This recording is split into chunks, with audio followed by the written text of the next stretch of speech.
are. And so if you want to move, you can. It's not a problem. All right, so today you already probably know where to find the Mesa calendar. Is anybody confused? I still don't know where the Mesa calendar is. We're good? Just for chuckles, let's say, wow, I really need my glasses. Just for chuckles, let's say you don't know where the Mesa calendar is. So why don't I make a new window? And this is obviously also for the folks at home, right? So you go to Mesa, and then you scroll all the way down, and there's the Mesa calendar. Now, if you notice, today's date is highlighted because it's the 6th. ELA is there, and I put my class online. That way, if your folks ever have a question, they're all set. Let's say you're also sick, right? You got like 103-degree temperature, you're throwing up left and right, and you're like, I wonder what Mr. Oliver's doing in this class. Chances are you're sick. But anyways, that being said, you can find out what happened in class. Or let's say you go on vacation. If you want the real nitty-gritty details, click there for more details. A new window should pop up, and there's everything that we're going to do today. So I'm going to go over here to my window there. So in my calendar, ELA, I usually start my class with an agenda. I have a nice little quote, something that maybe your grandmother sewed into a pillow for you to cherish. You know, but today's quote, I like it. It's very much from Abraham Lincoln. A character is like a tree, and the reputation like its shadow. The shadow is what we think of it. The tree is the real thing. Now, before we get into the meaning of that quote, clearly one of you is so irritated right now because you feel there's a typo there. But I put the typo there on purpose, right? So where's the typo in that quote? Yes? 1 second. Oh. Well, Hannah's going to graduate high school this any moment now. squiggly thing is, I don't know. The squiggly thing. No, the cedilla before Abraham Lincoln? No. Yes, Astrid? Is it the thing after it? How about it's? No. That's the wrong it's. I answered it for you. Good job, Astrid. Thank you. Well done. So that was the wrong it's, because that it's is possessive. The other it's is a contraction for it is or it has, right? Mm-hmm. Right? Come on, you grammar nerds. Grammar nerds read I'm always with a night. Is there any? We don't have Emily, so. There you go. So anyways, what is this quote talking about? What is he getting at, Astrid? So, so a person is always worrying about what they think of, other people, and they don't really think for themselves, but you really need to think for us, like the tree, because we're actually the tree, and our shadow is just there. Excellent. Everybody followed that, right? Good job, Astrid. Thank you.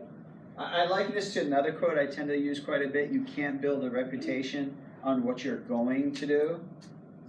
And then there's another quote I really like a lot is there's a great distance between what is said and what is done. Okay?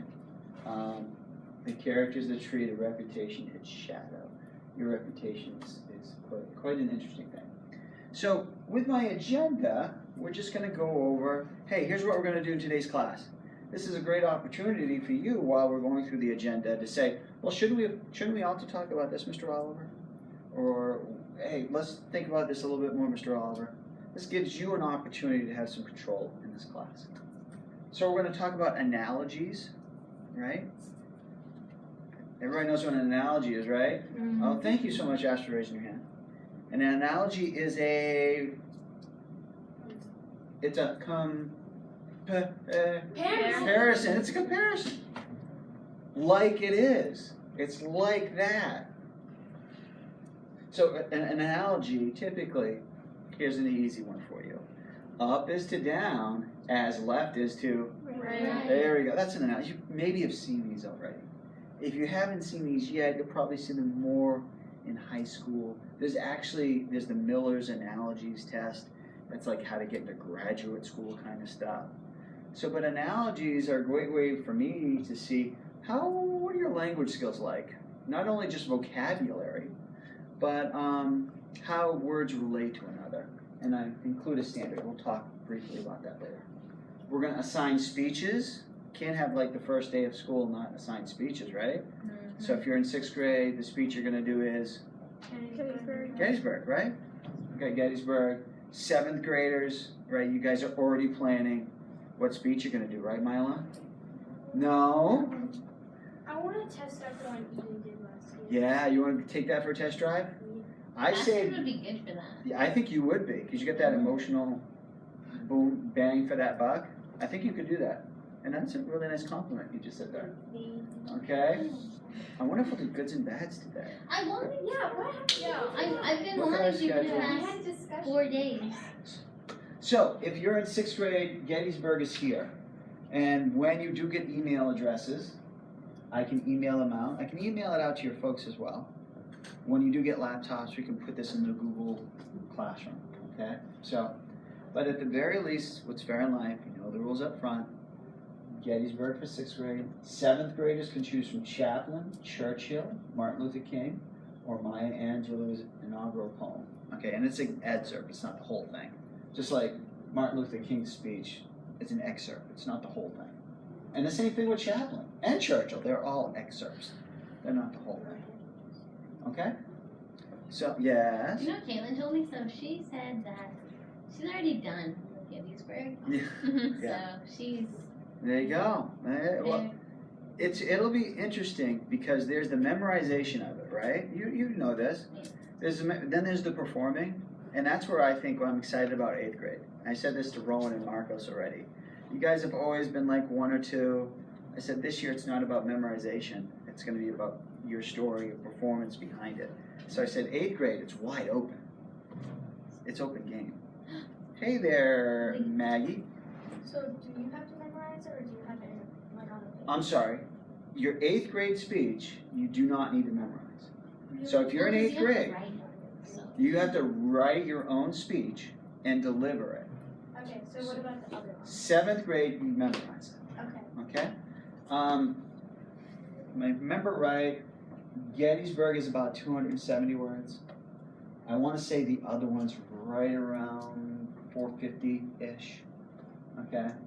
But before you freak out, like, think about how many song lyrics you know. I mean, forget about it. I mean, the memorization part will happen. And I'm telling you this now, and this is going to be in December. It's going to be for a long time. Okay? Heck with Caitlin already memorizing Gettysburg. Congratulations to Caitlin. Okay? We all are going to get it at some point in time. My very first year we did this, we had a kid by the name of Colby. And Colby made up his mind like a couple weeks before speech night that he was, yeah, I'm going to do it, Mr. Oliver. And he placed 2nd, I think? Yeah. I think he tied for 2nd. I mean, it was, and I'd say this with Colby in the room. We weren't expecting Colby to place 2nd, okay? God bless, I love all my students equally. That's a lie. But the camera's there, I had to say it. Okay, but we really weren't, I mean, he just came through. And I'd say this as well in front of Colby. It was a life-changing event. The Colby that existed before speech night and the Colby that existed after speech night. Just a completely different student. So, there, I think that pretty much covers speech night. I can give you the standards that go along with that, why on earth I do that, but it's later. Art taking notes, we're going to briefly take a look at your jockey cap notes again. And then assigning the water planet. If we can get through everything, I can read this to you at the end of class and you don't have homework. But there's a reason why I passed this out. Because we have Maisie in this class and she's going to enroll class. I will not talk anymore. I have several. So, all right. That's my agenda. Is there anything I need to add or anything like that? Turn that off. I basically covered class. Your parents don't need to see you like taking a test, do they? That would be exciting.